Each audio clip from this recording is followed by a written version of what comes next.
আজকের ব্লগটা আমার আর আমার ছেলের একটু অন্যরকম।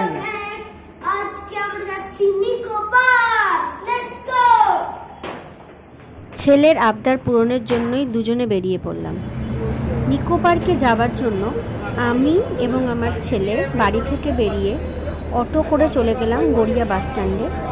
6 নম্বর বাস স্ট্যান্ড থেকে 50 বাসটা নিয়ে পৌঁছে গেলাম চিংড়িঘাটা। চিংড়িঘাটা পৌঁছে এসকেলেটর করে ফুটব্রিজ ক্রস করলাম এবং পৌঁছে গেলাম অটো স্ট্যান্ডে। সেখান থেকে অটো নিয়ে সোজা নামিয়ে দিল নিকো পার্কের সামনে। 5ই জানুয়ারি পর্যন্ত নিকো পার্কে চলবে উইন্টার কার্নিভাল, আর সেই কারণে নিকো পার্কে কিন্তু বেশ ভিড় রয়েছে, তাই হাতে সময় নিয়ে আসতে হবে। নিকো পার্কে পৌঁছে তোজো কিন্তু খুব এক্সাইটেড হয়ে গেছে, বুঝতেই পারা যাচ্ছে ওর এক্সপ্রেশন দেখে কতটা ও এক্সাইটেড। আর সাথেই শুরুতেই আমি শেয়ার করে নিলাম নিকো পার্কের ম্যাপটা, যা কিন্তু আমাদের পুরো ঘোরার ক্ষেত্রে ভীষণভাবে কাজে দেবে। এখানে কিন্তু কি কি ফ্রি রাইডস আছে সেগুলোও সমস্ত লেখা আছে, তাই শুরুতেই এটা দেখে নেওয়াটা ভীষণভাবে প্রয়োজন।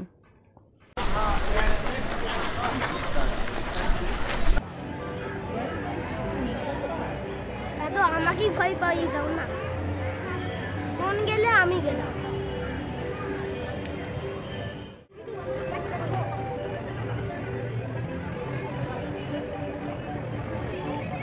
এদিক ওদিক দেখতে দেখতে প্রথমেই ভাবলাম ফ্যামিলি ক্যারাসলে উঠব, কিন্তু যা লম্বা লাইন ছিল, আমি আর তোজো সেই লাইনের আশা ছেড়ে সোজা চলে গেলাম মিরর মেজের দিকে। হ্যাঁ, সেখানেও লাইন আছে, তবে অনেকটা কম, তাই আমরা মিরর মেজেই প্রথম ঢুকে পড়লাম। মিরর মেজটা বেশ ইন্টারেস্টিং, বেশ মজা লাগলো। আমরা এদিক ওদিকে ধাক্কা টাক্কা খেয়ে নিয়ে বেশ কিছুক্ষণ ঘুরে এনজয় করে সেখান থেকে বেরিয়ে পড়লাম নতুন কোনো রাইডসের দিকে। তোজো কিন্তু মিরর মেজে বেশ এনজয় করেছে আর খুব মজাও পেয়েছে।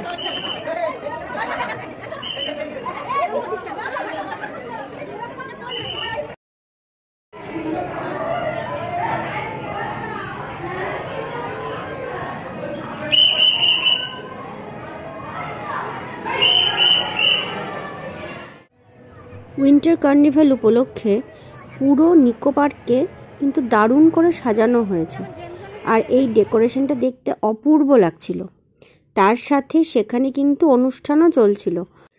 বিভিন্ন অ্যানিম্যালসের অ্যাটায়ার পরে সেখানে সবাই নাচ গান করছিল, আর আমরা যখন পৌঁছলাম তখন সেই অনুষ্ঠান শেষ হয়ে গেল। মানে শো টাইম যেটা ছিল 1টা থেকে, সেই 1টা থেকে প্রায় 1:30 পর্যন্ত সেই শোটা শেষ হয়ে গেল। নেক্সট শো ছিল আবার 3টের সময়। এরপর আমরা চলে গেলাম স্ট্রাইকিং কারের দিকে। সেখানেও লাইন ছিল বেশ লম্বা। লাইনে অনেকক্ষণ অপেক্ষা করার পরে আমাদের সুযোগ এলো। স্ট্রাইকিং কার এই রাইডটা কিন্তু মা ছেলে আমরা দুজনেই খুব এনজয় করেছি। এখান থেকে বেরিয়ে তার পাশেই আমরা চলে গেলাম বুল রাইডে। বুল রাইডটা শুধুমাত্র তোজোই করেছে।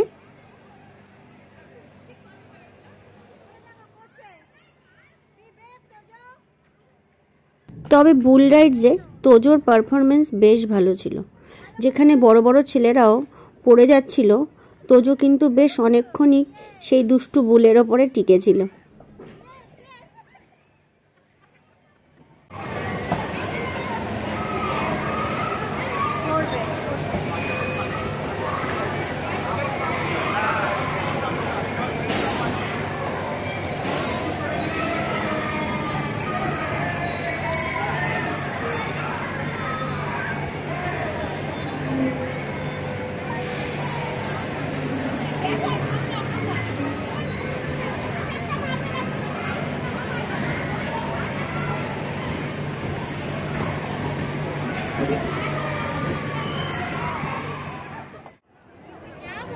বুল রাইডসের পরেই আমরা চলে গেলাম মুন রাকারে।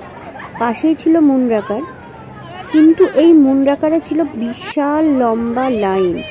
যথারীতি লাইনের পেছনে গিয়ে দাঁড়ালাম আমরা দুজন। প্রায় 1.25 ঘন্টা মুনরাকার্সের লাইনে দাঁড়ানোর পর অবশেষে আমরা সুযোগ পেলাম এই রাইডে চড়ার। এই রাইডটা ছিল অনেকটা মিনি রোলার কোস্টারের মতো, তবে বেশ আনন্দদায়ক আর খুব একটা স্ক্যারি ছিল না।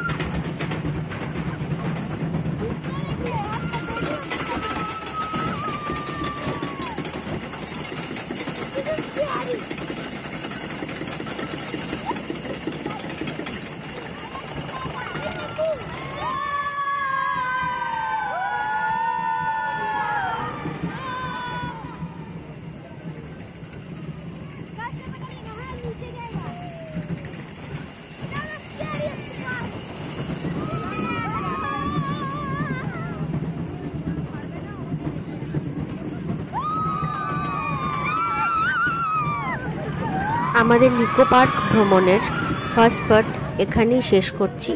খুব শিগগিরই আপনারা সবাই পার্ট 2 দেখতে পাবেন। আবার পরে দেখা হবে অন্য কোনো রাইডে।